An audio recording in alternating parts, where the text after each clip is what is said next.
Teacher.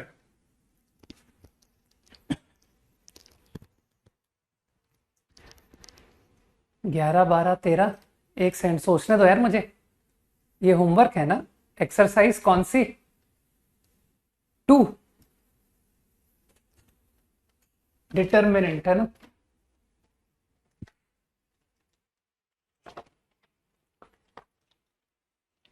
Eleven to 15, 11, 12, 13। इतने सारे doubt तुम कैसे पूछ सकते हो? 10th क्लास का क्वेश्चन तुमने मुझसे पूछ लिया।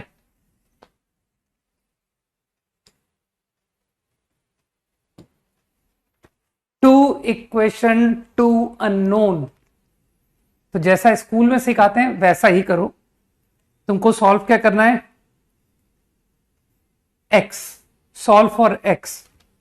तो मेरे ख्याल से y को कैंसिल करा दिया, d से मल्टीप्लाई कर दिया, d, और सेकंड इक्वेशन को b से मल्टीप्लाई कर दिया और सब्ट्रैक्ट कर दिया, और लेफ्ट में AD माइनस BC। देखना मेरा कैलकुलेशन ठीक है क्या?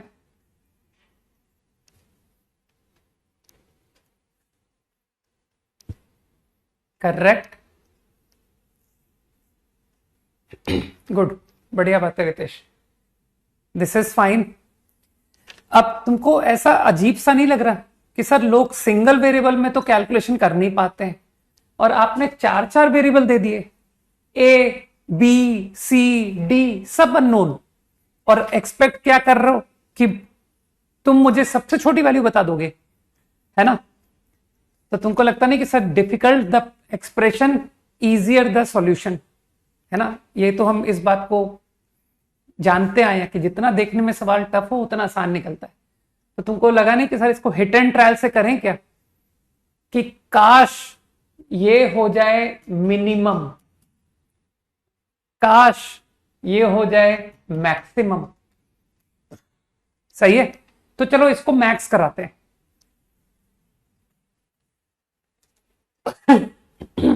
तो इसका max value, you are supposed to take ABCD out of 1, 2, 3, 4, 5 and they are all distinct also। तो इसकी मैक्स वैल्यू बनाने के लिए तुमको लगा नहीं सर इसको लार्जेस्ट कर दीजिए, 5 into 4, BC को सबसे छोटा कर दीजिए, 2 into 1। डिनोमिनेटर इससे बड़ा पॉसिबल नहीं है, सही है ना? अब न्यूमरेटर शुड बी लीस्ट, ऐसा हम चाहते हैं। तो तुमको लगा नहीं कि सर ये एक इंटीजर है, इंटीजर की सबसे छोटी वैल्यू 1 हो सकती है, तो इसको 1 ट्राई करूं कि यार ये 1 बन सकता है क्या विद दिस कॉम्बिनेशन। तो फील कर रहे हो ना कि सर इन दो में से कोई एक D है, ये दो में से कोई एक A है, तो तुमको लगा नहीं कि सर 1 लाया जा सकता। देखिए 5 माइनस 2 इंटू 2। तो मेरे ख्याल से तुम फील कर गए कि what I have called D, what I have called B, this is the least answer. अरे मैंने ABCD बता दिया कि what are the values of ABC and D। Done. 12th, थोड़ा सा एक चीज बताओ, तुमको लगता नहीं कि सर गणित में बहुत ऑब्जर्वेशन, बहुत सिमेट्री, ये सब बातें सोची जाती हैं, है ना?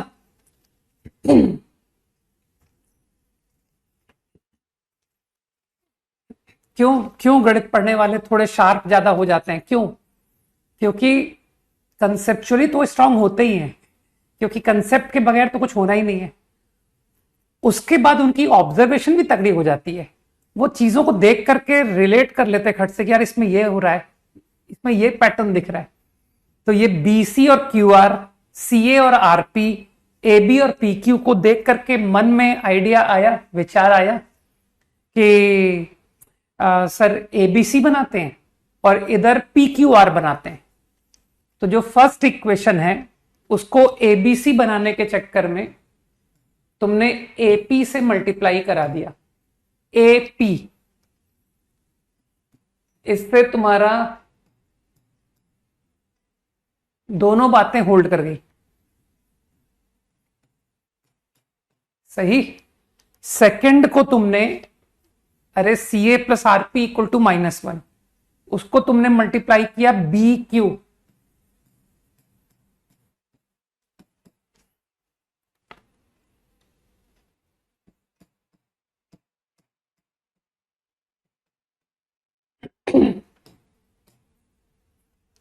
सही।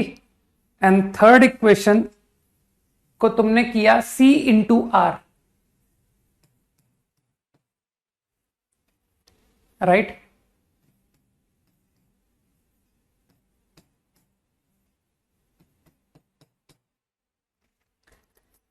अब एक काम करें, फॉर कन्वीनियंस मैं पी क्यू आर को और एबीसी को कुछ मान लूं कि सर वो एक्स और वाई देखने में अच्छा लगता है, तो अगर मैं एबीसी को कुछ एक्स रीड कर लूं, P x plus A why like this, and है ना, थोड़ा ट्रिकी था क्वेश्चन।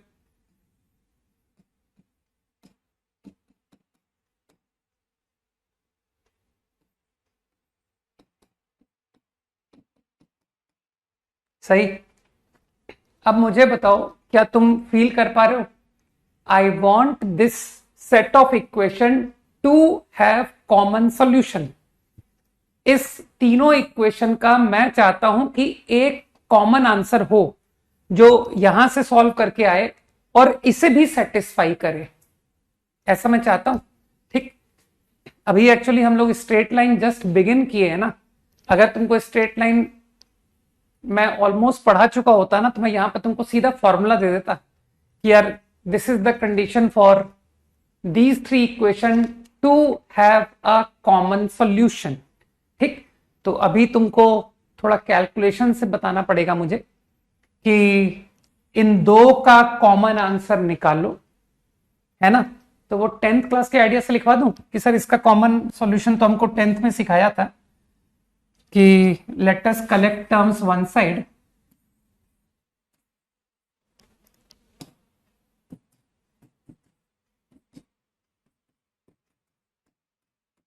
फिर एक बढ़िया सा फॉर्मूला सिखाते हैं, cross multiplication formula, a b q minus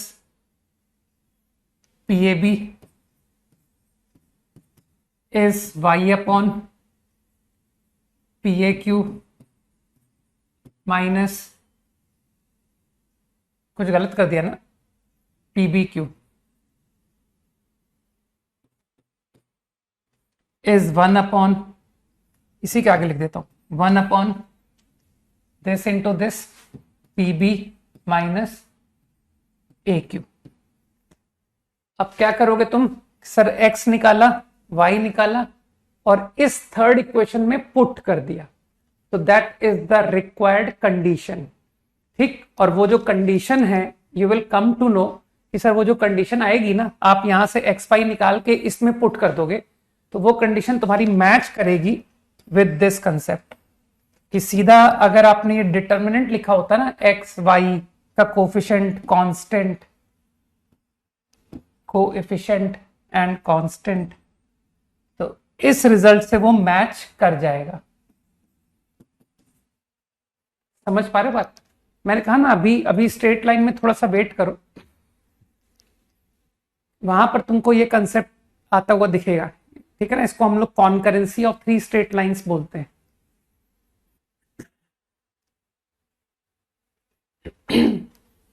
got it?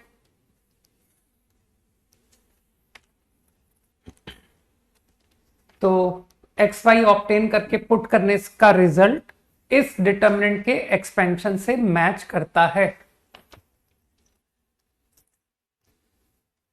13 भी पूछ रहे हो क्या? अरे यार,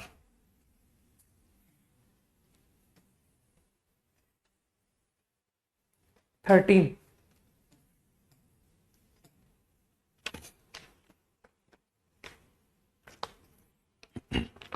क्या है ना, डिटर्मिनेंट में अभी हम लोगों ने बहुत अच्छे क्वेश्चंस एक्चुअली किए नहीं है ना, इसलिए ठीक है। Equations to have non trivial मतलब determinant zero, determinant is zero.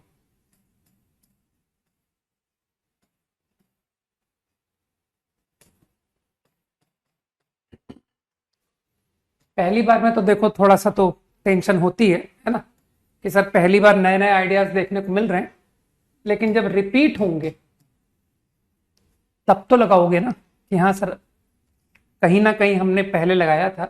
Now I am able to apply. I think this is the condition. ठीक, अब वो कह रहा है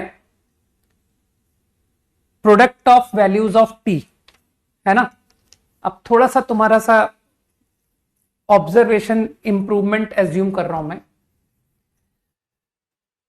इसको ना एक्सपेंड मन में करो कि सर मैंने इसको खोल दिया, ठीक, और एक्चुअली उसको खोलो मत, जस्ट इमेजिन करो कि मैंने इसे अबाउट फर्स्ट रो ओपन कर दिया।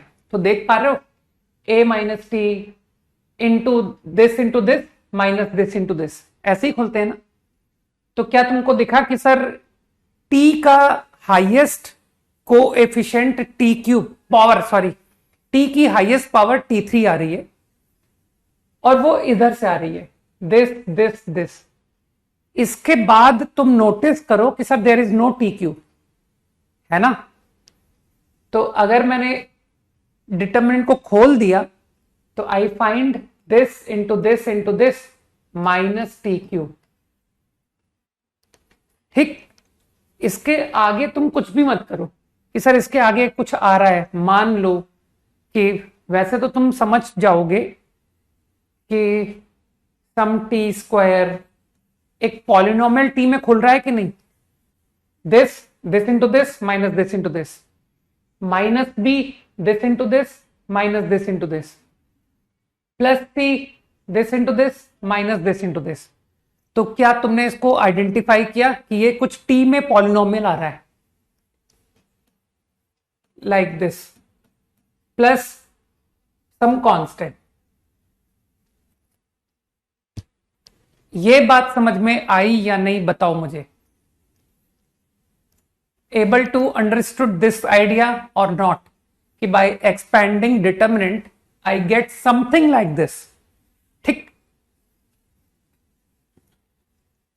एक काम करता हूं, मैं ये क्वांटिटी को कुछ मान लेता हूं, इस क्वांटिटी को लेटस से लैम्डा।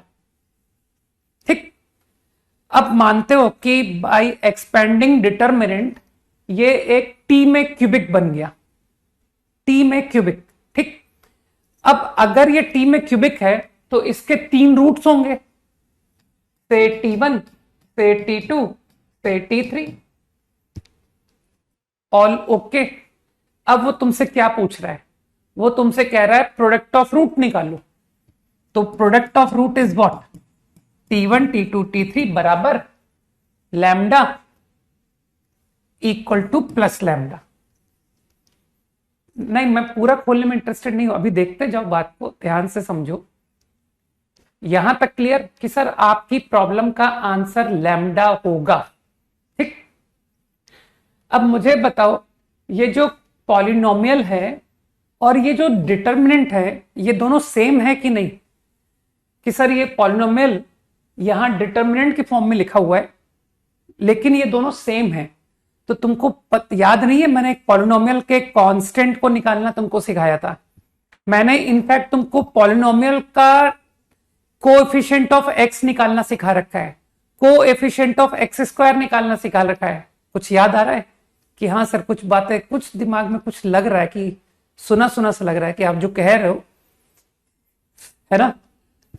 तो कुछ लोगों को बात याद आई कि सर कांस्टेंट था f0, कोएफिशिएंट ऑफ x था f-0 upon 1 factorial, coefficient of x square था (0 अपॉन 2 फैक्टोरियल। याद आया। तो तुमको तो लैम्डा चाहिए। तो अगर मैं ये क्वांटिटी को कुछ ft बोल दूं, this is some function of t, तो यू विल एग्री कि सर ये तो f0 हो गया आंसर, लैम्डा इज f0। अब ft कौन है, एफ टी बेचारा तो ये डिटर्मिनेंट है, तो गो एंड पुट टी बराबर 0, तो योर आंसर, ये तो खत्म हो गया।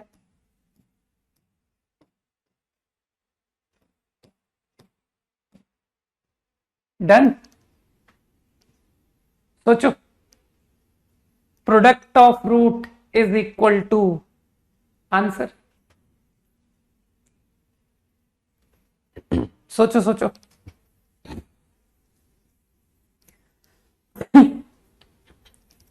तो थ्योरी ऑफ इक्वेशंस जो हमने क्वाड्रेटिक में सीखा था ना, उसका तुम आगे जाकर के बहुत इफेक्टिव एप्लीकेशन देखने वाले हो कि सर आगे के चैप्टर्स में मुझे sum of roots taken two at a time, इन सब का बहुत एलिगेंट एप्लीकेशन मिलने वाला है, ठीक है ना। I think exercise 2 is done. और क्या था होमवर्क?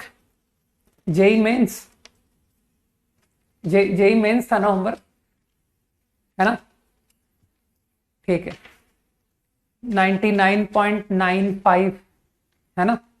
हाँ, 99.95 परसेंटाइल, नहीं 95 ज्यादा बोल दिया ना, 99.5 था ना वो, मैं भूल गया कितना कितना टारगेट था मैथ्स का, कि जो लोग 100% मेरी बात को फॉलो करेंगे, लाइव क्लास करेंगे, होमवर्क पूरा सॉल्व करेंगे, मेरी अप्रोच को अप्लाई करने की कोशिश करेंगे, आई डोंट एक्सपेक्ट कि 99.5 बिलो आएगा, है ना? हाँ, 99.5, ओके, इन मैथ्स। चलो भाई, JEE Mains 1 to 7 first page 1,3। अरे नहीं यार, ऐसा कैसे तुम पूछ सकते हो सवाल है? डिस्क्रिमिनेंट पोस्ट नेगेटिव, देन इसको खोलो तो, जब जब कुछ भी समझ में ना आए तो इसको खोल दो। और जो समझदार लोग हैं वो लोग कहेंगे कि सर आपका जो कॉलम 3 है ना, उसमें 2 0 बनाते हैं, ax प्लस बी, तो C3 कॉलम, मैं जो बोल रहा हूं ओरली अप्लाई करो, C3 minus x into C1 plus C2, तो x C1 प्लस C2 को C1 C3 से घटा दो तो देखो C3 0 बन गया, फिर bx प्लस C वो भी 0 बन गया, और ये 0 नहीं होके डिफिकल्ट आ गया, कोई बात नहीं, ax square plus bx plus C, यहां आ गया minus of ax square 2bx plus C। कुछ लोगों को मेरी बात समझ में आई ना कि सर आफ्टर अप्लाइंग ऑपरेशन, नहीं होमवर्क एक्सरसाइज 4 था ना, इफ आई एम करेक्ट, जल्दी बताना, मैंने 3 होमवर्क दिया था कि 4 बोला था होमवर्क?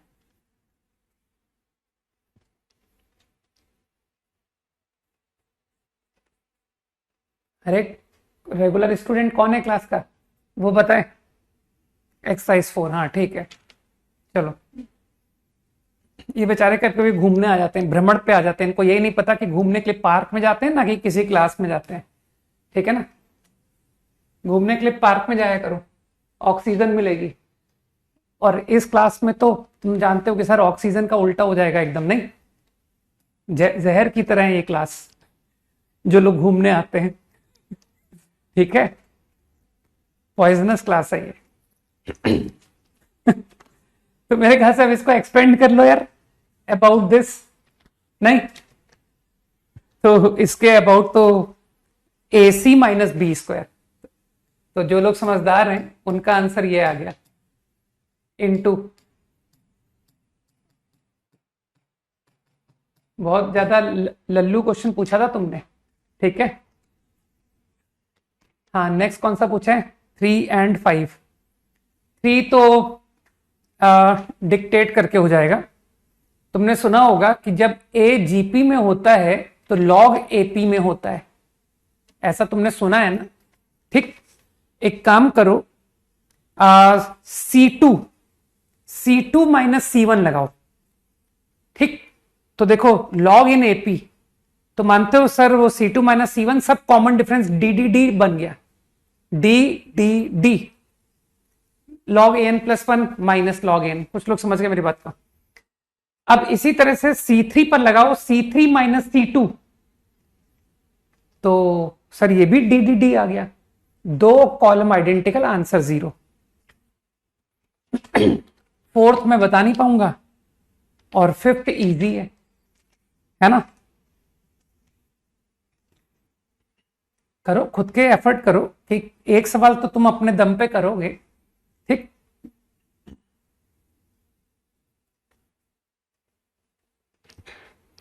वैसे थोड़ी सी बुद्धि रखा करो यार, कि A square plus B square plus C square का यूज करना है। तो कुछ लोगों को क्लिक कर रहा है कि सर C1 पर ऑपरेट कर दो, C1 plus C2 plus C3। I think this will help, right. C1 plus C2 plus C3, got it. उससे साफ दिख रहा है कि 1 plus 2x plus A square plus B square plus C square X बनेगा, और 2x कट गया, 1 आ गया। मेरे ख्याल से तीनों एलिमेंट 1 1 1 बन गए। अब तो 2 0 बना के कर लेना। Up to 10 no doubt. Question 10, only question 10। Okay यार तुम लोग, अच्छा 10th क्वेश्चन है।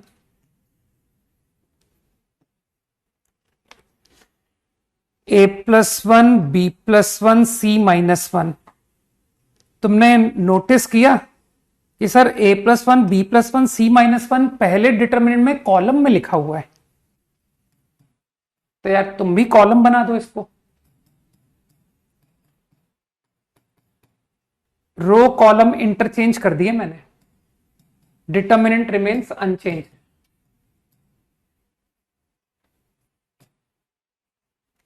गलत कर दूं तो बता देना, हाँ गलती है, यहां गलती है।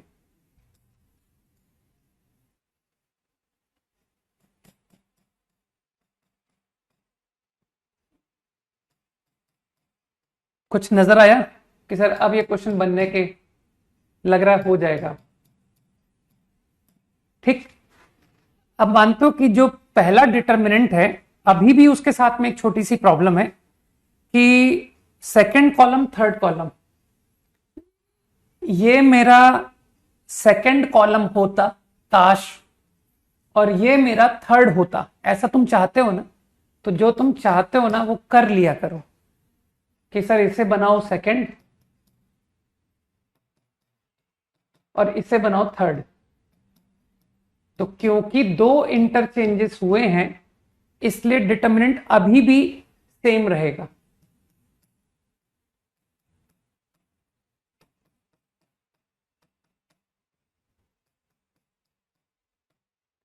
अब मेरे ख्याल से तुम समझ गए कि सर अब ये दोनों डिटर्मिनेंट को एक सिंगल डिटर्मिनेंट में डाल दो। Column 2 and 3 are same in both, तो कॉलम 2 और 3 तो सेम रहा, ये एलिमेंट ऐड हो गया। तो इसको जोड़ो जरा, किससे? ए से। समझ गया ना। तो एक काम करता हूं, अब मैं तुमको सिंगल डिटरमिनेंट दे देता हूं कि पता सिंगल डिटरमिनेंट में क्या आया, plus a minus b plus c. कुछ दिमाग में गया? And what you are interested कि सर आंसर 0 चाहिए, तो n, अब तो इसका n इवन ऑड। यार ये -1 की पावर n तो सब में है ना, कि सर ये तो तुमको लग नहीं रहा कि सर -1 की पावर n, अगर n ऑड हुआ तो ये सब 0 बन जाएंगे। If n is odd, this is 0, this also is 0, this also is 0। n odd पर 0 आंसर आ गया। Got it? 20 to 21 questions correct कर लिए, बहुत अच्छी बात है भाई। टोटल कितने थे? पूरे कर दिए, 20 आउट ऑफ 21, वेरी नाइस। अब वो जो एक नहीं किया था ना, उसको भी सेकेंड अटेम्प्ट, थर्ड अटेम्प्ट, ठीक है ना। तो जो जिन लोगों की संख्या काफी अच्छी बढ़ने लगी है, वो तब तक आंसर पे ना जाया करें जब तक कि सेकेंड राउंड थर्ड राउंड भी दे, क्योंकि आइडिया खुद से स्ट्राइक करना इज वेरी इंपॉर्टेंट। कि सर हम क्वेश्चन को 1 राउंड, 2 राउंड, 3 राउंड देते रहते हैं, है ना, क्योंकि खुद के सॉल्यूशन से हम जितना अच्छा सीखते हैं ना, वो मतलब उससे बेस्ट हो ही नहीं सकता कुछ, है ना। क्योंकि जितना क्लास में पढ़ाया गया है उसके बेस पर ऑलमोस्ट सारे हो जाने चाहिए। वो कभी कभार एक आधा कोई थॉट है जो कि तुम जानते हो कि सर जब एक बार शीट पूरी हो जाएगी ना, उसके बाद जब हम कभी रिवाइज करेंगे ब्लैक बुक या वॉटेवर, तब उस मोमेंट वो ट्रिकी आइडियाज भी कभी ना कभी आ चुके होंगे, है ना। 14 यार, 14 पता है मैं अब नहीं बताऊंगा। 1 प्लस अल्फा प्लस बीटा, क्योंकि ये क्लास में एक बार हो चुका है। ठीक, तो जो 14 पूछ रहा है वो ढूंढे जाकर के कि कहां किया था हमने, पिछली क्लास में डिस्कस हो चुका है क्वेश्चन। अरे यार न्यू स्टूडेंट, स्ट्रेट लाइन साथ में पढ़ो, करंट और स्ट्रेट लाइन के साथ में एसओटी को पैरेलल में कोशिश करते जाओ, क्योंकि अगर एसओटी स्ट्रांग नहीं हुआ ना तो तुम ज्योमेट्री में सफर करोगे। तो पैरेलल में एक चैप्टर कर लो बस, वो है एसओटी। Question 18 oral. अरे तुम नॉन जीरो सॉल्यूशन को नहीं पहचानते हो यार। नॉन जीरो मतलब नॉन ट्रिवियल। बस अब तुम सोचना नॉन ट्रिवियल सॉल्यूशन कैसे करते हैं। डेल्टा जीरो, डेल्टा जीरो करने से के निकल आएगा। के निकालने के बाद अब तुमको सॉल्यूशन में इंटरेस्ट है, क्योंकि तुमको एक्स जेड और वाई स्क्वायर का रेशियो चाहिए। तो तुमको फील नहीं आ रहा कि सर चलो वाई को लैम्डा मान लेते हैं, वाई को लैम्डा, फिर 2 इक्वेशन 2 अननोन में चले जाते हैं। बताया था कि नहीं बताया था, इनफाइनाइट सॉल्यूशन, ठीक है ना। तो y को लैम्डा रखा, then solve for x, solve for z in terms of lambda. तो आई एम श्योर कि तुम्हारा प्रॉब्लम हो जाएगा। 17 डू योर सेल्फ, और बोलो। 17 का सॉल्यूशन बता दिया मैंने, अप टू 21।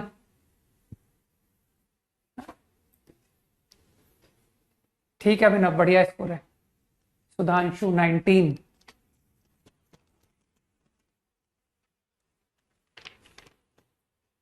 यार ये तो डिटरमिनेंट तुमसे खोलने के लिए कह रहा है सुधांशु। हाँ,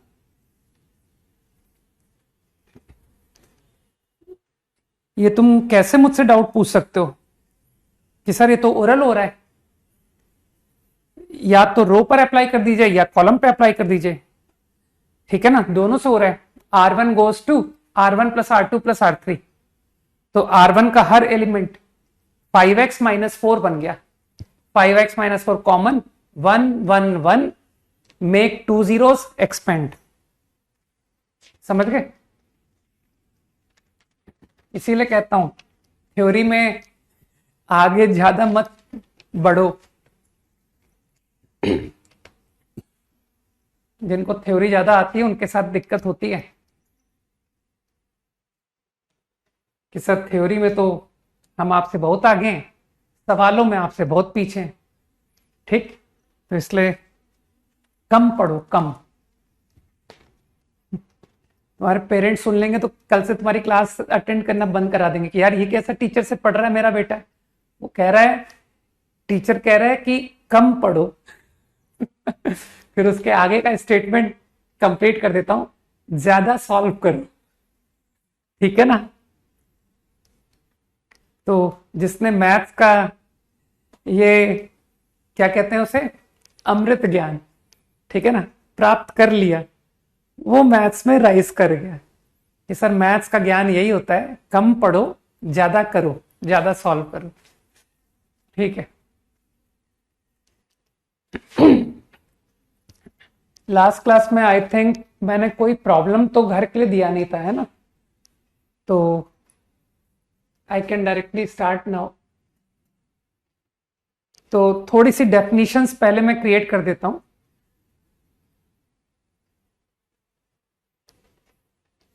इंक्लिनेशन,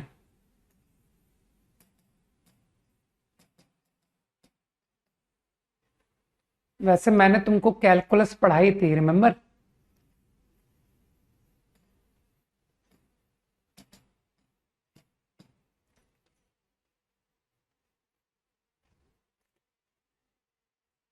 स्ट्रेट लाइन की पहले एक फॉर्मल डेफिनेशन लिखवा दूं, है ना?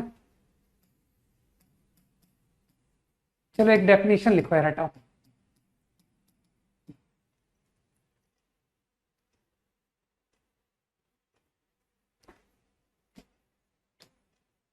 लिखो, चलो एक डेफिनेशन लिखते हैं straight line.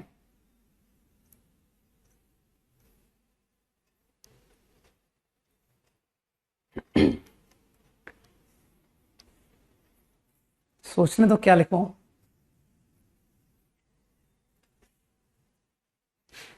Straight line is a curve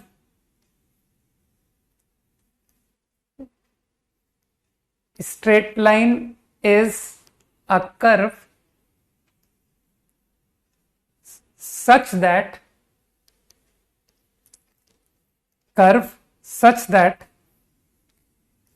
if any 2 points on it, if any 2 points on it are joined by a line segment, if any 2 points on it are joined by a line segment, will define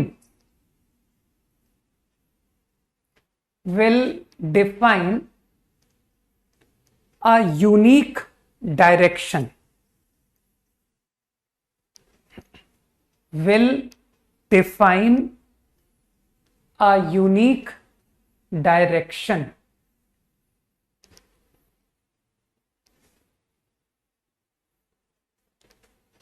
Straight line is a curve if any 2 points on it are joined by a line segment, will define a unique direction.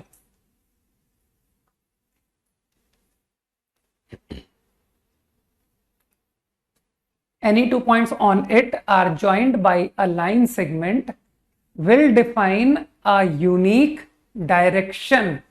बस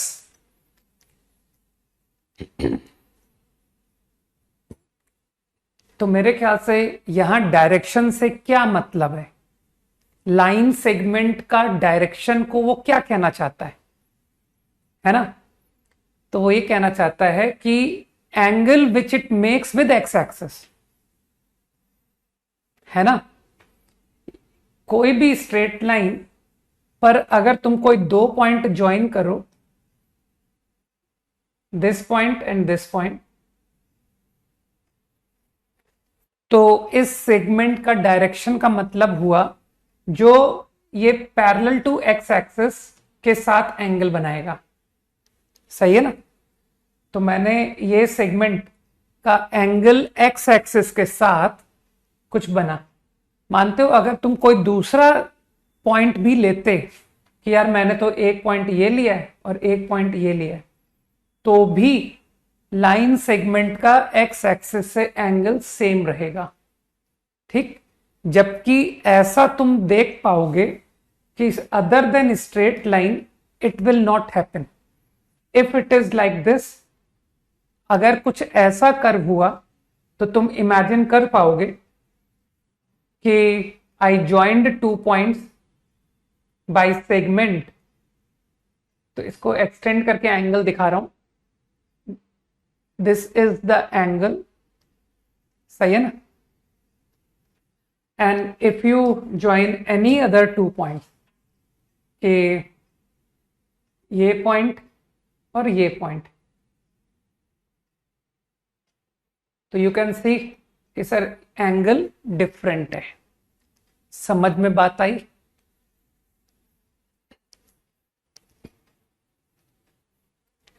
तो मेरे ख्याल से definition of line is clear कि यार दो segment, दो point को ज्वाइन करके जो सेगमेंट है वो एक्स एक्सिस से सेम एंगल बनाएगा, राइट?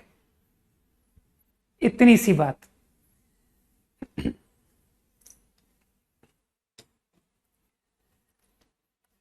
अब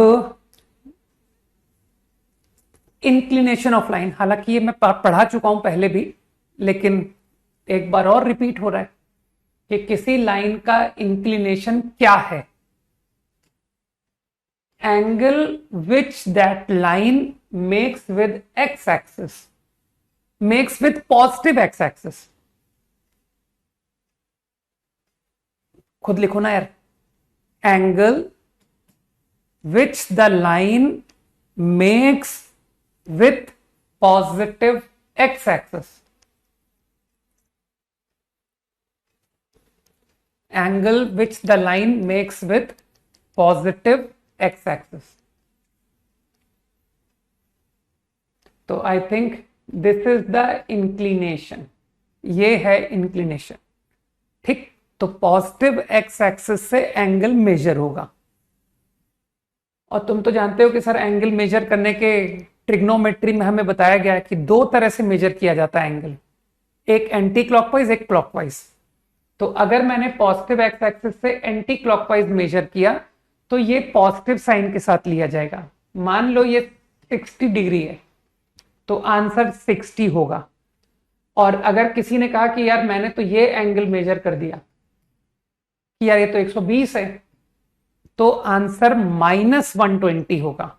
ये बात हम ट्रिग्नोमेट्री के जमाने से सुनते आ रहे हैं कि angle measured anti clockwise is taken positive, measured clockwise is taken negative, ठीक?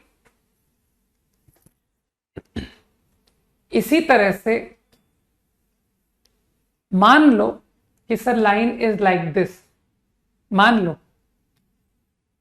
तो फील कर पा रहे हो कि inclination is what, this will be the inclination.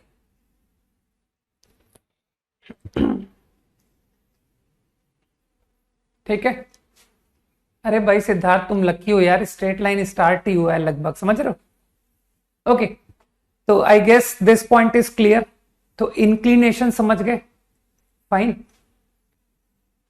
Now let's talk about slope, slope of line।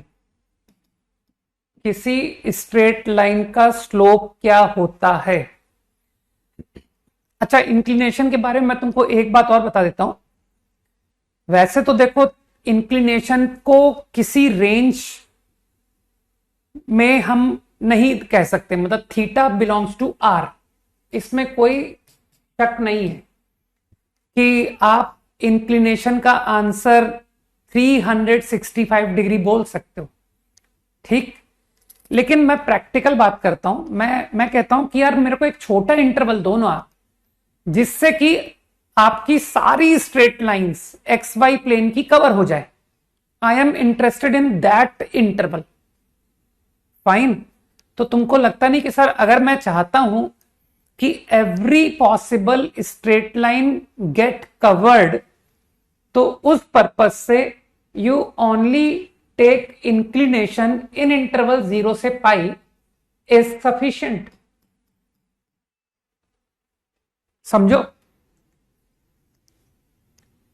है ना? तो तुमको कोई भी स्ट्रेट लाइन लगे, इवन मैं तो पाई को भी ओपन बोल रहा हूं तनिषा, मैंने तो पाई तक को ओपन लिखा है ना? कारण तुम समझ रहे हो कि सर ये पाई एंगल में भी तो वो एक्स एक्सिस ही बन जाएगी, एक्स एक्सिस की पैरेलल बन जाएगी। अब एक्स एक्सिस की पैरेलल लाइन का इंक्लिनेशन 0 बोलो पाई बोलो, एक ही बात है ना? तो मैंने तुमसे एकदम सफिशिएंट इंटरवल पूछा है कि एक मुझे ऐसा इंटरवल दो sufficient to cover every line. तो मेरे ख्याल से इतना इंटरवल बहुत है। अब 0 से π/2 तो मत बोलो यार, ठीक है? खाली एक्यूट एंगल, हाँ, ये लाइन कौन कवर करेगा? मेरे ख्याल से बात क्लियर, ठीक? So this interval is sufficient. बाकी मैंने ध्यान रखना, मैंने ये नहीं कहा है कि इंक्लिनेशन सिर्फ 0 से पाई में लाई करता है, ठीक, ऐसा मैंने बिल्कुल नहीं कहा। मैंने तो कहा है कि I can take theta belong to 0 to pi, इससे आपकी सारी लाइन कवर हो जाएगी, ठीक। Okay, now slope. Slope is nothing but tan of inclination, बस ये होता है स्लोप, ठीक है। अब तुम समझ सकते हो कि थीटा इंक्लिनेशन π/2 अगर है तो तुम समझ गए कि सर tan थीटा डिफाइन नहीं होगा। In this case slope not defined, ठीक। तो बेसिकली तुम समझ गए बात को कि if line is parallel to y axis, अगर वाई एक्सिस की पैरेलल लाइन है तो उसका स्लोप डिफाइन नहीं होता है, ठीक है। अरे दोनों डायरेक्शन के रिप्रेजेंटेटिव हैं भाई, स्लोप एंड इंक्लिनेशन। लाइन का स्लोप, लाइन का inclination, they both represent direction, got it. जैसे तुम लोग वेक्टर्स पढ़ते हो ना, तो तुम लोग वहां कहते हो कि sir unit vector is the representative of direction, वैसे ही मैं यहां लाइन के बारे में कह रहा हूं, slope is the representative of direction, inclination is the representative of direction. बात समझ में आई? अच्छा, स्लोप के साथ में टर्म बता रहा हूं, इसको लोग ग्रेडियंट भी कहते हैं, ग्रेडियंट, एक ही मतलब है, ग्रेडियंट या स्लोप, ठीक। अब जस्ट मैं तुमसे एक छोटा सा फॉर्मूला एक्सपेक्ट कर रहा हूं कि अगर तुमको लाइन पर कोई दो पॉइंट मालूम है, one point is x1y1, one point is x2y2, ठीक है ना। जो लोग यहाँ कैलकुलस, इंट्रोडक्शन टू कैलकुलस पढ़े बैठे हैं वो लोग समझ रहे हैं कि सर ये सब हम पढ़ चुके हैं, नहीं कोई बात नहीं, छोटा सा रिपीटिशन है। तो फॉर्मूला फॉर स्लोप लोग याद रखते हैं कि सर देखिए parallel to y axis, parallel to x axis, अगर इसने थीटा एंगल बनाया तो यहां भी थीटा बनेगा, तो ये परपेंडिकुलर हो गया, parallel to y, parallel to x, ये लेंथ हो गई y2 माइनस y1, ये हो गया x2 माइनस x1। तो from figure you can understand कि सर tan थीटा जो है वो y2 minus y1 upon x2 minus x1। तो लोग इसको ना एज ए फॉर्मूला रट लेते हैं कि स्लोप का फॉर्मूला क्या होता है, पॉइंट्स के y कोऑर्डिनेट का डिफरेंस अपॉन x कोऑर्डिनेट का डिफरेंस, सेम ऑर्डर। अगर ऊपर y2 माइनस y1 है तो नीचे x2 माइनस x1 लिखोगे, और ये फॉर्मूला हमेशा सही होता है। जैसे तुमने अभी एक्यूट की एंगल बनाती हुई लाइन देखी ना, ज्यादा से ज्यादा क्या होगा, तुम कहोगे सर ऑब्ट्यूज एंगल वाली लाइन के लिए, तो उसके लिए भी चेक कर लो कि इस फॉर्मूले में कोई मिस्टेक नहीं है। ये रहा x1 y1, ये x2 y2, इंक्लिनेशन जैसा तुम जानते हो कि सर इंक्लिनेशन तो ये एंगल हुआ, यही हुआ ना इंक्लिनेशन, पॉजिटिव एक्स एक्सिस से एंगल। तुमने एज यूजुअल कहा कि parallel to x axis, parallel to y axis, ये 90 हो गया। ये लेंथ कितनी आ गई, तुम तो जानते हो ना कि सर जिसका y नीचे से ऊपर y बढ़ता है ना, तो ये y वैल्यू बढ़ी है, ये y2 minus y1। What is this value, ये लेंथ कितना है, तुम जानते हो ना हॉरिजॉन्टली लेफ्ट से राइट, राइट में जो पोजीशन होती है उसका x बड़ा होता है, तो x1 x2 से बड़ा है, तो what is this length, x1 minus x2, है ना। मामूली सी ज्योमेट्री तो है अपनी। मानते हो ये एंगल कितना हुआ, ये हुआ पाई माइनस थीटा, ठीक, पाई माइनस थीटा। तो यू विल अंडरस्टैंड कि sir tan of pi minus theta बराबर y2 minus y1 over x1 minus x2, तो मानते हो I again get the same formula कि यार tan थीटा सेम आंसर आ गया। तो चाहे लाइन कैसी भी हो, obtuse, acute, inclination, your formula is always valid. तो now I will be using this as formula कि slope of line is given bye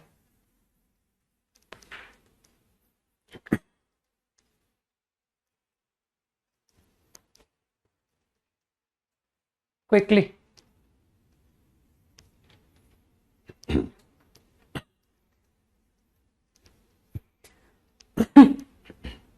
देख भाई, मुझे बार बार मत बोला करो, है ना। मैं क्या कहता हूं, मैं जो है ना कस्टमाइज्ड नहीं पढ़ाता हूं।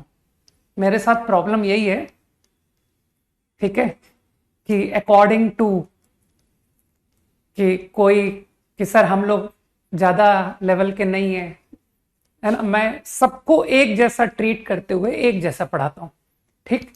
तो सब कुछ मेरे माइंड में है, कब क्या कराना है सब मेरे माइंड में है। ब्लैक बुक, पिंक बुक सब होनी है, एक दिन सब होनी है, ठीक है। गिनती के चैप्टर करके उसी चैप्टर पे एक्सपर्टाइज, मैं ऐसा बिल्कुल बिलीव नहीं करता, ठीक। और वैसे भी एक्सपर्टाइज जो है ना वो हमारी शीट हमें करा चुकी है। जब ऑलमोस्ट 11th खत्म हो रहा होगा, क्योंकि नंबर ऑफ चैप्टर्स 11th के ऑलमोस्ट होने लग जाएंगे, तब मैं कॉल करना शुरू करूंगा कि अब चलो ब्लैक बुक का ये चैप्टर करते हैं। समझ गए? तो आई होप कि दिवाली के बाद टर्न आ जाएगा, है ना।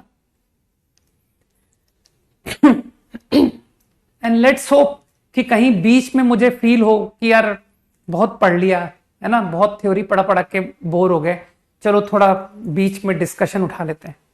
तो मूड पर डिपेंड करेगा। वैसे मेरी कोशिश ये रहेगी कि पहले मैं थ्योरी के chapters max to max of 11th class करा दूं, है ना। फिर डिस्कशन पर जाएंगे तो उससे क्या होगा ना, रिवीजन चलेगा। ओके, चलो लाइन की इक्वेशन लाते हैं।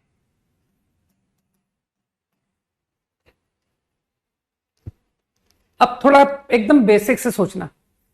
मैं तुमसे एक्सपेक्ट कर रहा हूं कि लाइन की इक्वेशन निकालनी है, मतलब लोकस निकालना है।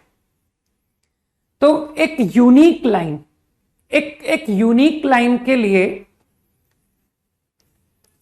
क्या रिक्वायरमेंट्स है कि सर क्या क्या मुझे पता हो जिससे कि एक यूनिक स्ट्रेट लाइन ऑब्टेन हो जाए। यूनिक, समझ रहे हो, सिंगल आंसर। तो तुमको लगता नहीं कि सर एक तो लाइन का डायरेक्शन का आइडिया हो जाए, डायरेक्शन, और डायरेक्शन पे तो तुम समझ रहे हो कि या तो मुझे इंक्लिनेशन मिल जाए या मुझे स्लोप मिल जाए। तो सपोज स्लोप इज नोन, ठीक।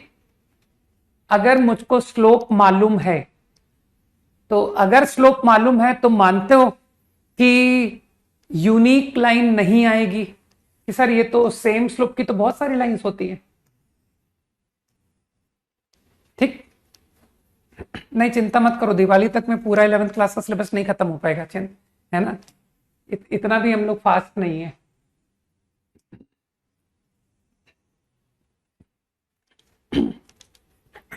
बस मैंने कहा कि दिवाली के बाद कोशिश करेंगे कि थोड़ा थोड़ा ब्लैक बुक स्टार्ट कर दें, है ना।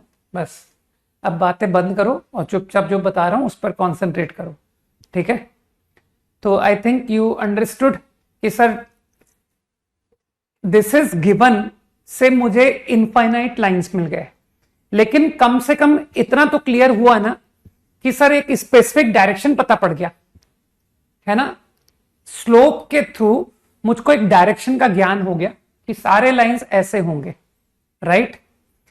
अब तुमको लगता नहीं कि now in order to get unique line, अगर मैं तुमको कोई एक पॉइंट दे दूं lying on line, if I am given one point lying on line,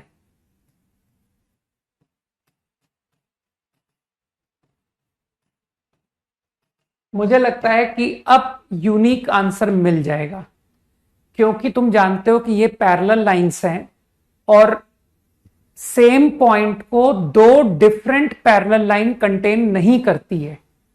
ठीक है, तो if I am given A point line, तो मुझे लगता है कि you got a unique straight line. ठीक, तो पूरी स्ट्रेट लाइन की जो समरी है ना, वो यही है कि कभी भी तुमको कहेगा लाइन का इक्वेशन निकालो, तो मैं ये सर्च करता हूं कि यार कहीं से मुझे लाइन का स्लोप मिल जाए और कहीं से मुझे लाइन पर एक पॉइंट मिल जाए, lying on line. If I know these two, then I am able to write the equation of line, है ना। स्लोप को कुछ मान लेते हैं, m, one point on line, x1 y1 given,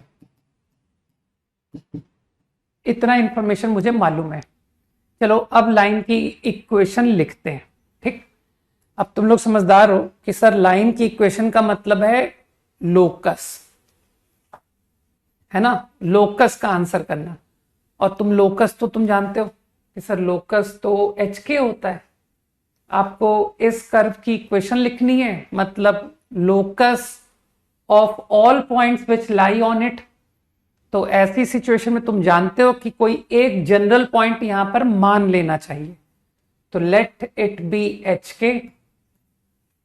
ठीक, अब तुम समझदार हो कि सर एच के और इसे इसकी मदद से slope k minus y one h minus x one is slope, और स्लोप तो m है। ठीक, तो मानते हो मुझे आंसर मिल गया, लोकस का आंसर मिल गया। And once I get the locus, तो तुम एच के को फिर एक्स वाई कन्वर्ट कर देते हो। तो my final answer will be this. ठीक है, तो I am going to use it as formula, रट लो। Given the point, given the slope, line की equation will be given by this. बस अब तुम देखना, इसी आइडिया से मेरे सारे अलग अलग प्रॉब्लम्स होते चले जाएंगे।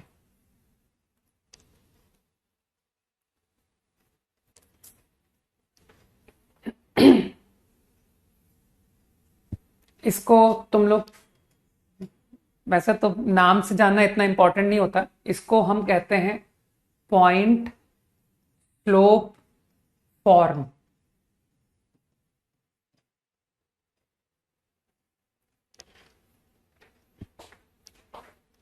ठीक है, तो I am able to write equation of line whose slope is known, whose one point lying on line is known, then equation given by, done।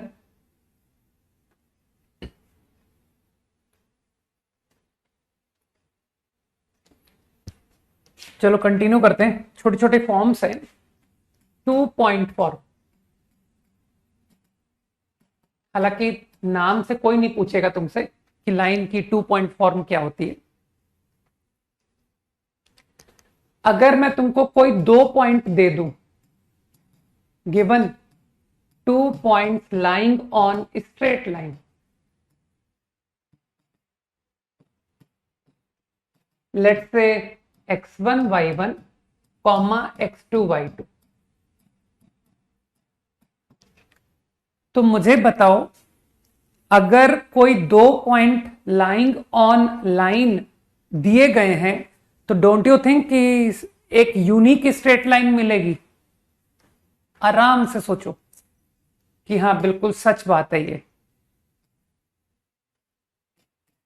दो पॉइंट को ज्वाइन करके will get a unique straight line.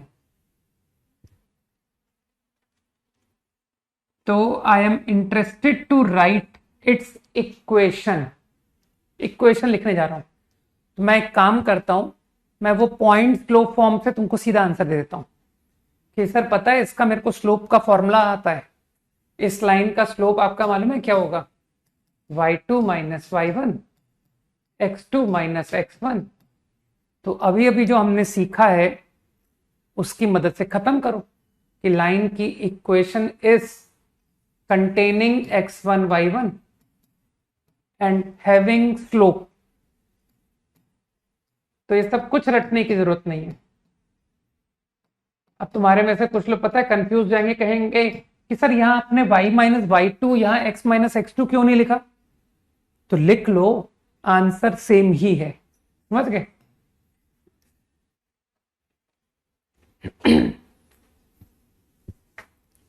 Easy, रटना सिर्फ एक है, I know one point, I know slope, बात खत्म। तो इसे याद करने की मैं आवश्यकता नहीं समझ सकता। मुझे लगता है कि लोग ओरली डिराइव कर लेंगे। जो फॉर्मूले याद करने होंगे मैं बताऊंगा, चिंता मत करना। कुछ फॉर्मूले तो याद करने को रिकमेंड करूंगा।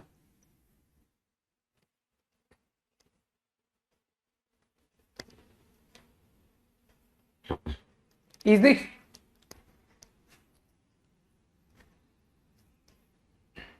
ओके। इंटरसेप्ट,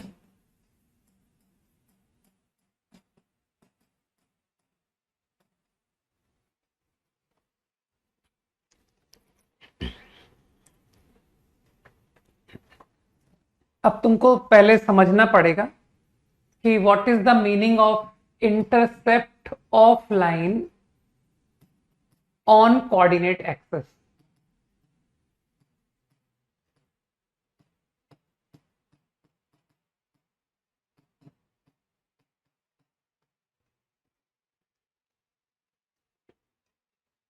तो इसका बहुत सिंपल मीनिंग होता है, suppose this is the line,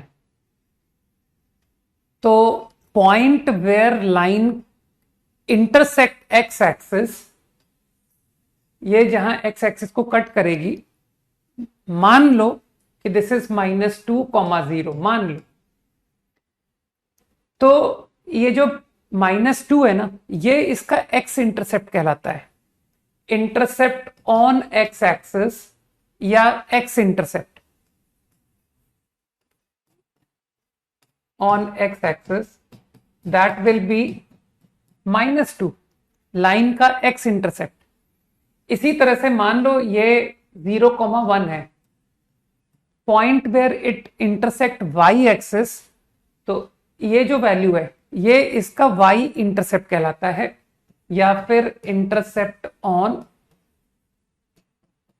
Y axis will be 1। ठीक है, तो जो वाई कोऑर्डिनेट है ना वो वाई इंटरसेप्ट, और जो एक्स कोऑर्डिनेट है वो एक्स इंटरसेप्ट। डेफिनेशंस पता होने चाहिए। ओके, कि now I will understand what is the meaning of intercept of line on coordinate axis.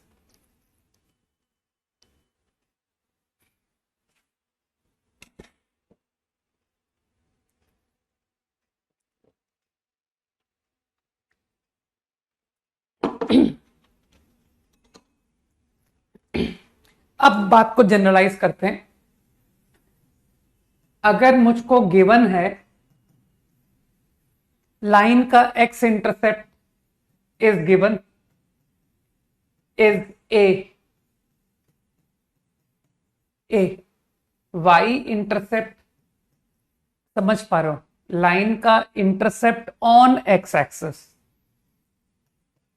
Line का इंटरसेप्ट ऑन वाई एक्सिस मान लो, तो I want to know its equation.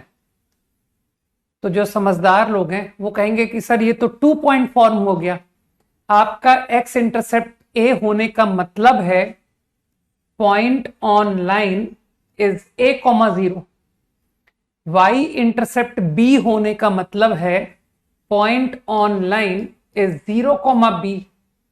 तो क्या तुमको लगता नहीं कि मुझे तो आपने 2 पॉइंट दे दिए लाइन पर लाई करने वाले, तो क्या मैं 2 पॉइंट को कंटेनिंग लाइन की इक्वेशन डायरेक्ट दे दूं?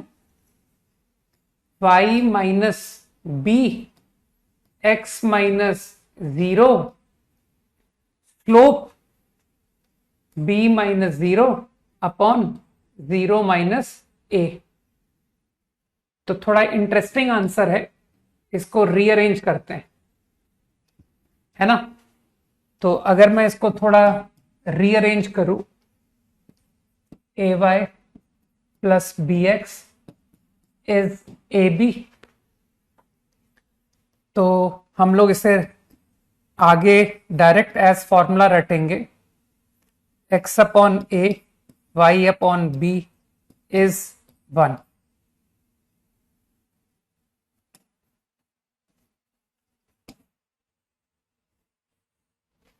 रिमेंबर, ये मैं एज फॉर्मूला प्रॉब्लम्स में डायरेक्ट लगाऊंगा, है ना। और ऑब्वियसली तुम समझ रहे हो कि मैंने एक छोटा सा एजम्पशन ले रखा है इसमें कि a and b are non zero numbers.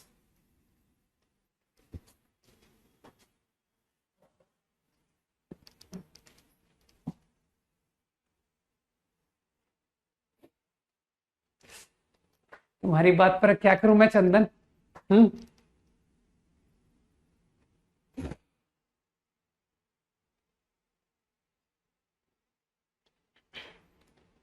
Equation of line whose intercepts are a and b, its equation will be,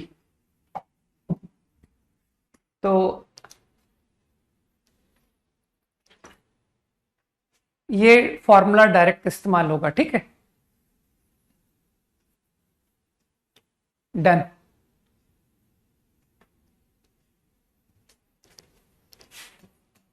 normal form,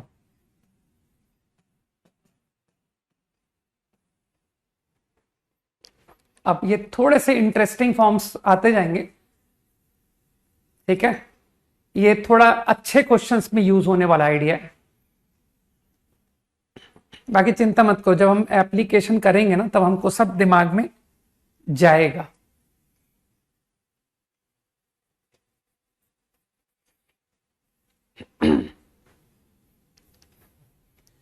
line की नॉर्मल फॉर्म में गिवन कि सर क्या गिवन होगा, जल्दी कॉपी किया करो यार तुम लोग।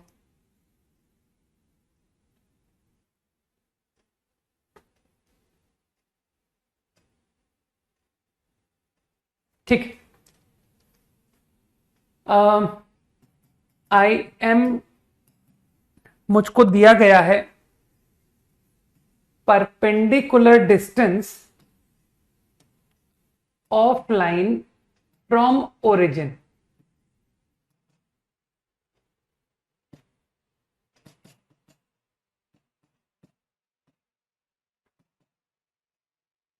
मान लेते हैं उस डिस्टेंस को मैं P बोल रहा हूं, फ्रॉम ओरिजिन। ये मुझे गिवन है as well as an angle विच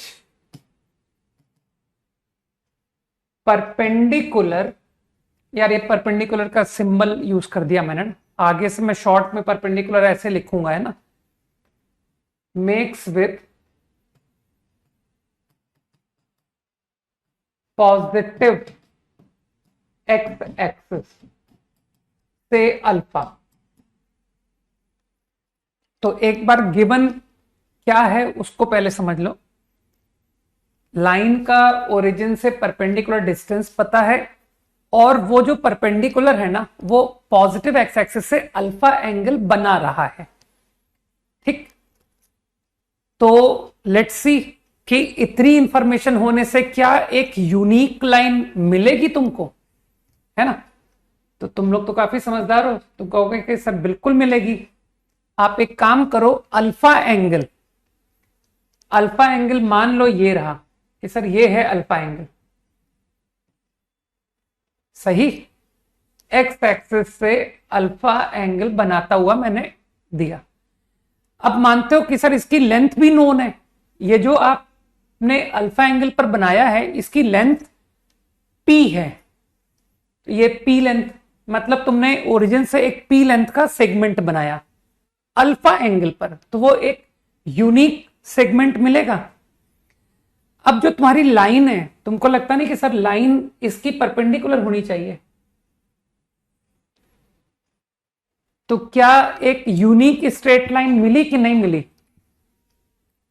तो ये इंफॉर्मेशन होने से मेरा डायरेक्शन का पर्पस भी सॉल्व हो गया कि भाई ये जो अल्फा एंगल है इसकी परपेंडिकुलर लाइन चाहिए, है ना। और साथ में वो जो पैरेलल लाइंस आ रहे थे, इस डिस्टेंस p की मदद से पता पड़ गया कि वो कौन सी स्ट्रेट लाइन होगी। फील करो कि इंफॉर्मेशन जो दिया है उससे यूनिक लाइन मिलेगी, ठीक। अब चलो यूनिक लाइन को निकालते हैं। मैंने एक एग्जाम्पल लिया हुआ है कि your situation is like this, तो इस सिचुएशन के लिए मुझे लाइन की इक्वेशन चाहिए, राइट। मैंने अल्फा को ना कुछ पाई बाय 2 से पाई के बीच का एग्जाम्पल लिया है। तुम चाहो तो कोई दूसरा एग्जाम्पल ले लेना कि सर मैं तो इस केस के लिए करूंगा, आपसे भी ज्यादा टफ सवाल करूंगा मैं, ठीक है, कि यार मैं तो ये सिचुएशन करूंगा कि अगर ये अल्फा होता तो तब भी हो जाएगा, ठीक। तो तुम जो भी केस लोगे ना सब बन जाएगा, चिंता मत करो। और इंटरेस्टिंग बात यह है कि आंसर सबका एक ही आंसर आता है, तो याद करने के लिए इजी होगा, ठीक। तो I am going to obtain for this. अब p डिस्टेंस मुझे मालूम है ना, ये नोन है। तो तुमको लगता नहीं कि सर एक स्ट्रेट लाइन मामूली सी ज्योमेट्री लगा के मुझे लगता है कि मैं तुमको ये लेंथ दे सकता हूं। तो ये अल्फा है ना, ये 90 है, तो ये एंगल हो गया, वो क्या होती है थ्योरम, एक्सटीरियर एंगल थ्योरम, है ना, this plus this equal to this, तो ये हो गया अल्फा माइनस पाई बाई 2। कुछ लोग समझ गए, ठीक। अब यूजिंग दिस राइट ट्रायंगल, इस राइट ट्रायंगल की मदद से मैं ये लेंथ निकालने जा रहा हूं। ध्यान रखना मैं क्या कह रहा हूं, लेंथ, ठीक। तो ये लेंथ आ गई, p एल्टीट्यूड है, हाइपोटेन्यूस लिखना है, p upon sine alpha minus pi by 2, ठीक, जो कि बराबर है minus p upon cos alpha. अब तुम्हारे में इतनी बुद्धि तो है कि ओरिजिन से 2 डिस्टेंस पर कि सर ये लेंथ 2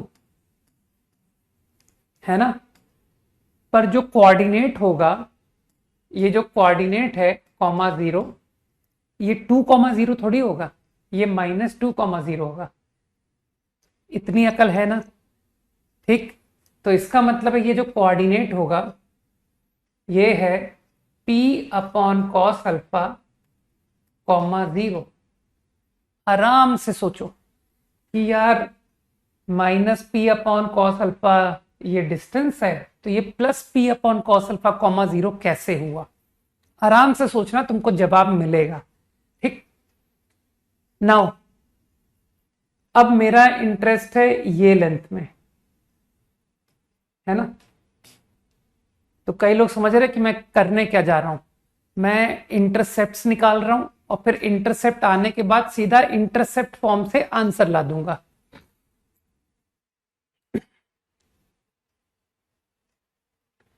तो ये लेंथ, ये अल्फा है ना, तो ये एंगल यहां से कर दो कि सर ये अल्फा माइनस पाई बाई 2 है, तो पाई बाई 2 से इस एंगल को घटाओ जरा, सब्ट्रैक्ट, अरे ये एंगल और ये एंगल का सम पाई बाई 2, तो ये कितना हो गया, pi by 2 minus this, pi minus alpha, सही है ना। पाई माइनस अल्फा, हाँ पिछली फॉर्म का इस्तेमाल कर रहा हूं, उसमें क्या दिक्कत है, ठीक है, उसको भी तो डिराइव कर ही चुका हूं मैं। तो आई थिंक ये लेंथ आ गई। वैसे तो मैं इस एंगल को भी लिख सकता था, मैंने अननेसेसरी इस एंगल पर इतना दिमाग लगाया। ये बेचारा angle direct alpha minus pi by 2 आ रहा था कि सर ये टोटल अल्फा है, तो ये अल्फा माइनस पाई बाई 2 हो गया। सोचो, ये angle alpha minus pi by 2 direct दिख रहा था कि नहीं, है ना। अरे बहुत ज्योमेट्री बहुत आनी चाहिए तुम लोगों को, पता है कि सर मेरे पास बहुत तरीके हैं ये अल्फा माइनस पाई बाई 2 बताने के, कि देखो ये एंगल और ये एंगल का सम 90, फिर सर ये एंगल और ये एंगल का सम भी 90, इसलिए ये एंगल इस एंगल के बराबर होगा। स्कूल ज्योमेट्री, ठीक। अल्फा माइनस पाई बाई 2, बस अब करते हैं बेस हाइपोटेन्यूस, तो ये लेंथ आ गई P upon cos alpha minus pi by 2। Trigonometry तुम लोगों को आती है, ये हो गया P अपॉन साइन अल्फा, है ना। तो ये कोऑर्डिनेट आ गया 0, P अपॉन साइन अल्फा, सही। बस आई नो इंटरसेप्ट, तो I am directly going to apply formula x upon a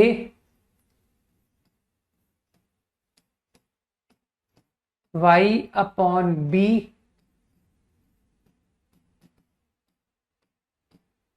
is 1, जिसको रीअरेंज करके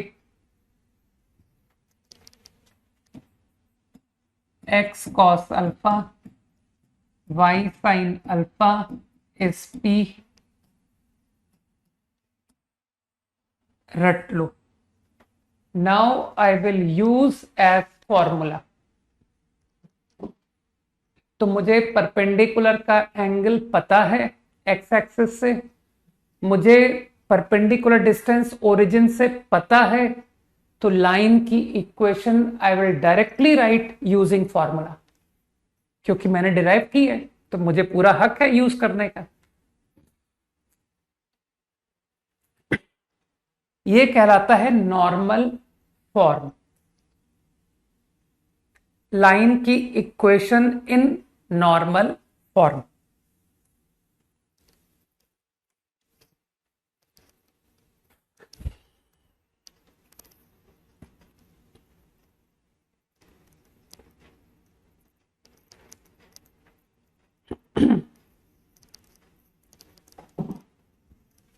ठीक है, चलो तुमको एक स्कूल लेवल का सवाल कराता हूं, है ना, स्कूल में पूछा जाने वाला क्वेश्चन। ये बात तो तुम समझ गए ना कि सर एक स्ट्रेट लाइन की जनरल इक्वेशन क्या होती है, जनरल फॉर्म।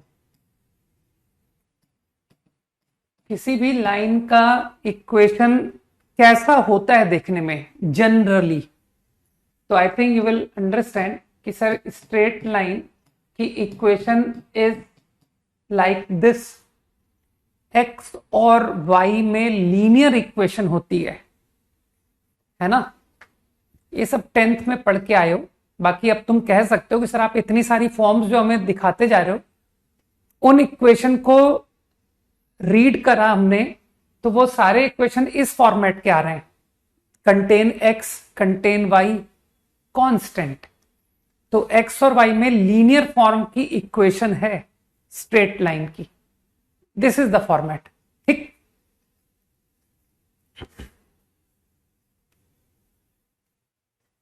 तो चलो एक छोटा सा आंसर करना, ठीक है।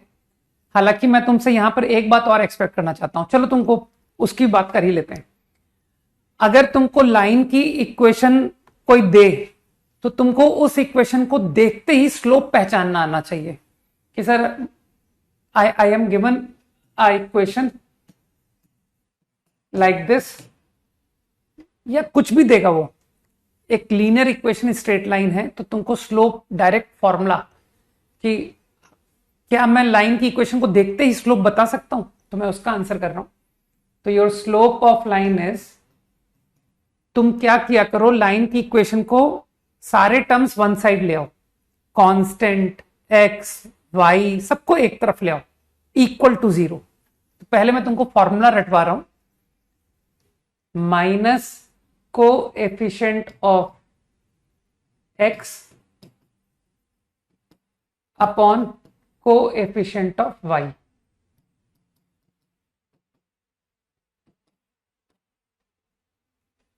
here minus a by b. Again I want you to remember, ठीक है, ये मैं चाहता हूं कि तुम रटो।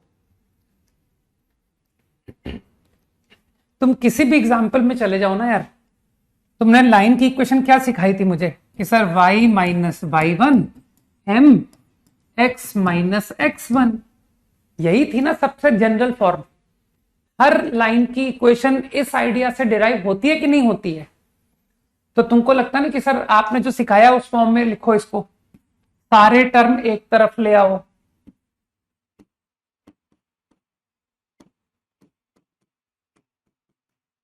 ये रहा आपका ax plus b y plus c equal to 0 form. मानते हो स्लोप इज व्हाट? m। तो यहां से तुम मैच कर पा रहे हो कि सर ये तो फॉर्मूला आपने जो सिखाया वो मैच कर रहा है। Minus coefficient of x upon coefficient of y, सही है ना? अरे minus of minus m upon 1। तो मेरे ख्याल से बात को फील करो, और ये सब अब कैलकुलेशन में हमको काम आने वाला है कि अगर लाइन की इक्वेशन दी है तो मैं डायरेक्टली स्लोप पहचानना जानता हूं, ठीक?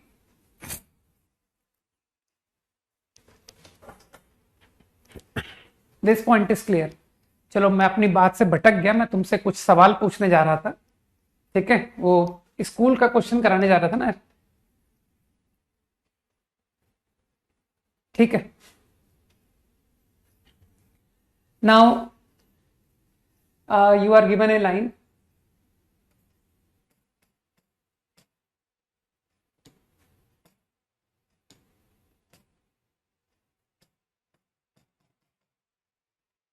और तुमसे कहेगा एक्सप्रेस इक्वेशन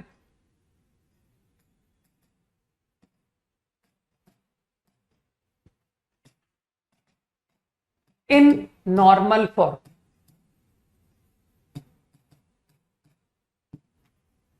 इस इक्वेशन को नॉर्मल फॉर्म में लिख के दिखाओ, ये मेरा प्रॉब्लम है। क्वेश्चन समझ गए? तो अब चलो नॉर्मल फॉर्म की तरफ चलते हैं कि यार नॉर्मल फॉर्म का आंसर तो कुछ ऐसा होता है, ये होता है नॉर्मल फॉर्म, सही? तो क्या तुम नोटिस कर रहे हो कि सर इस फॉर्मेट में आंसर लाने के लिए जो x का कोफिशिएंट है, जो y का कोफिशिएंट है, उसका स्क्वायर का सम 1 होना चाहिए। सही कहा मैंने? तो अपनी इक्वेशन पर कुछ ऐसा ट्रिक बिठाओ कि x का कोफिशिएंट y का कोफिशिएंट स्क्वायर करके जोड़ू तो 1 आ जाए। तो तुम कहोगे कि आसान है, एक काम करो, under root 2 square plus 3 square से डिवाइड कर दो।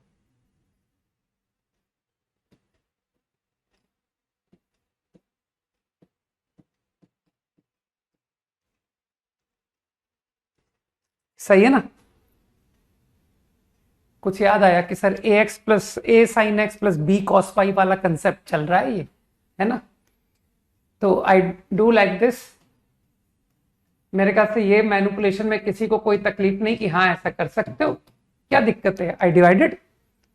तो क्या अब तुम फील कर रहे हो कि सर कोएफिशिएंट का स्क्वायर का सम 1 बन गया? लेकिन मुझे अभी भी दिक्कत है, अभी भी मैं सेटिस्फाइड नहीं हूं, क्योंकि ये जो P होता है, P तो परपेंडिकुलर डिस्टेंस होता है, तो उसको तो पॉजिटिव होना चाहिए, है ना? तो जो थोड़ा सा अकल रखते हैं लोग, दे विल से कि सर ऐसे लिखिए 7/√13 collecting here -2x upon √13 plus 3y upon √13. Now this is the answer in normal form. ये हुआ तुम्हारा आंसर, प्रॉब्लम का आंसर। सोचो,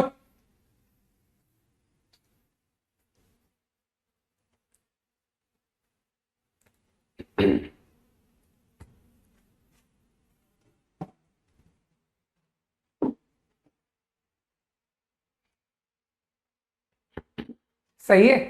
तो मेरे ख्याल से मैच हो गई बात कि x cos अल्फा, तो नॉर्मल फॉर्म का तुमको एडवांटेज दिखाई दिया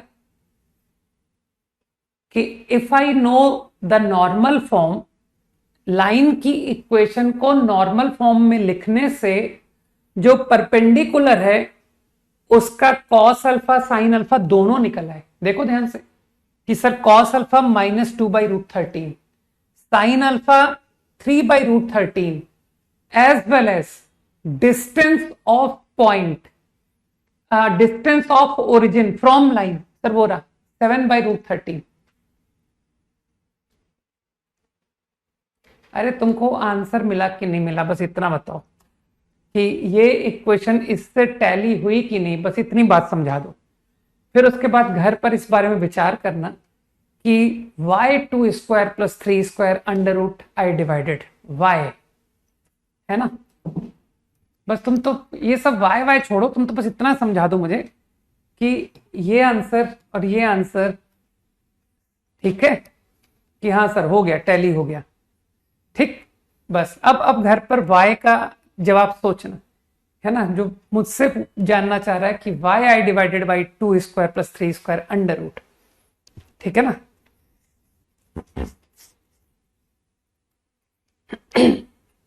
ठीक, तो मैंने तो भाई तुम्हारा नॉर्मल फॉर्म से टैली करवा दिया आंसर, दैट्स इट।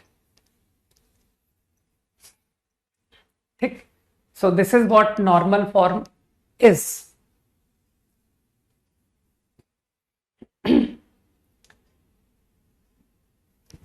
एक छोटा सा फॉर्म और देखते हैं, फिर नेक्स्ट क्लास कंटिन्यू करेंगे। डिटरमिनेंट फॉर्म, लाइन की इक्वेशन मैं लिखना चाहता हूं in terms of a determinant, है ना। डिटरमिनेंट में लाइन की इक्वेशन चाहिए, तो इसके लिए मुझे क्या रिक्वायर्ड है। मैं तुमसे, तुम हर बार देख रहे हो ना कि सर क्या कहते हैं, मैं तुमसे कुछ गिवन चीजें पूछता हूं कि यार मुझे ये इंफॉर्मेशन चाहिए, तब मैं तुमको आंसर दूंगा। तो यहां पर I require you to give 2 points lying on line, कि मुझको 2 पॉइंट लाइन पर लाई करने वाले दे दो।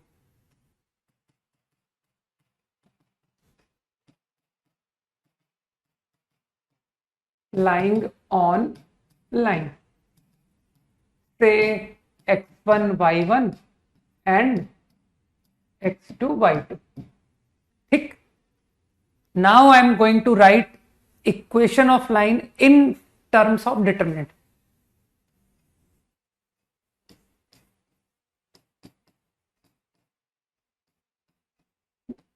जिसको लोकस का ज्ञान हो जाता है ना, उसके लिए प्रॉब्लम्स बहुत इजी हो जाती है। कि सर आप लाइन की इक्वेशन ढूंढने जा रहे हो ना, इसका मतलब है कि आप लोकस निकालने जा रहे हो। लोकस कैसे पॉइंट का, जो इस लाइन पर कहीं भी हो सकते हैं, है ना। अब बात आई लोकस की, तो तुम कहोगे सर लोकस में तो कोई एक पोजीशन को एच के दिखाया जाता है, ठीक। तो कहीं भी जहां तुमको अच्छा लगे दिखाने में कि यार चलो ये लेते हैं, अब तुम इसको एच के लिखोगे। मानते हो एक बार जब आंसर आ जाता है, फिर तुम कहते हो सर एच के को एक्स वाई डाल दो, यही कहते हो।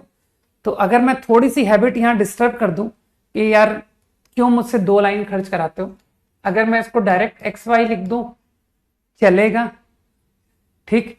कि सर वो एच के में आंसर लाने के बाद एक्स वाई लिखना होता है। तो अब कुछ लोग समझ रहे हैं कि how to get a relation in terms of 3 quantities. तो लोग जानते हैं कि सर वो कोलिनियरिटी कंसेप्ट, 3 पॉइंट्स को लीनियर, तो your answer to line in form of determinant will be this.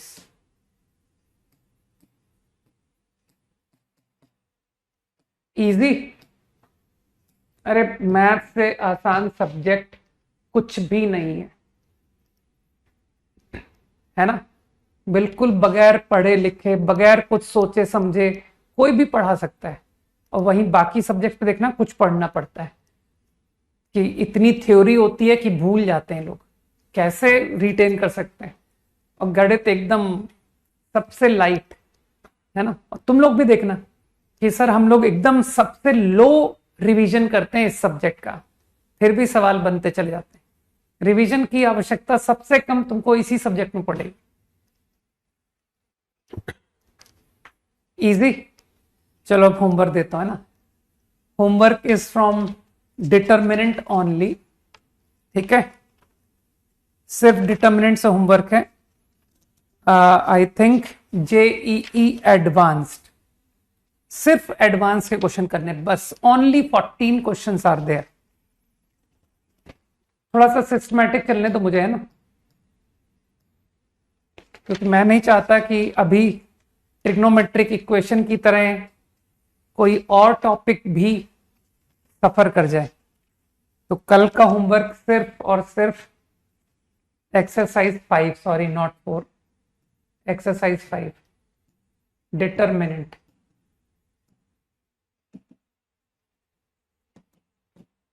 अच्छा, जिसका किसी का अगर खत्म हो जाए होमवर्क, तो वो नेक्स्ट जो है ना वो डिटरमिनेंट की 3 एक्सरसाइज करेगा, क्योंकि अब की बार मैं शीट फिनिश करके ही दूसरे चैप्टर पे जाऊंगा। तो इसका अगला होमवर्क जो आने वाला है वो है एक्सरसाइज 3, अगला होमवर्क। तो ये कल का होमवर्क है, ठीक है। चलो बाय, जय हिंद, गुड नाइट।